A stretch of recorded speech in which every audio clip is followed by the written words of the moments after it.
kusoo dhawaada Aadan Channel meel kasta aad ka joogtaan daafaha dunida maanta fariintani waxay u daaran tahay channelkan oo wax ka bedel lagu sameeyay maanta laga bilaabo channelkani wuxuu noqon doonaa mid idin soo tibiya wax kasta oo aadamaha aan isleenahay waa inay wax ka ogaadaan sida taariikhda ereyga taariikhdu waa erey aad u macno badan macnayaal badanna sameynaya maxaa yeelay shay kasta oo dunida yaala taariikh ayuu leeyahay taariikhdaasina aakhirka waxay ku soo ururaysaa hal qof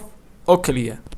waanaan idinla wadaagi doonaa taariikh badan oo dhan kasta taabanaya sidoo kale waxaan idinla wadaagi doonaa aaladaha cusub ee dunida ku soo biray iyo bir kasta oo aadamaha faa'iido u ah iyo fiidiyo iyo madadaalo ah oo idin xiise gelin doona waxaan sidoo kale wadi doonaa casharaantii taxanaha ee u socday anagoo playlist fiican u sameyn doonaa oo numbers ah waxaan sidoo kale ku soo kordhin doonaa cilad ka saarista qaybta mobilada iyo kombiyuutarada oo aan sii balaadhin doono waxaan sidoo kale idinla wadaagi doonaa apps-ka soo baxa iyo software-da kuwaas oo idin fududeyn doona noloshiina waxaad qaban lahaydeen saacadaad ku qaban doontaan waqti aad u kooban channelkani wuxuu noqon doonaa mid aad wax kasta ka hesho maanta laga bilaabo fadlan inagu soo biir oo inagu xidhnow fadlan haddaad ka mid tahay channelkan like saar haddaad ka cusubtayna subscribe saar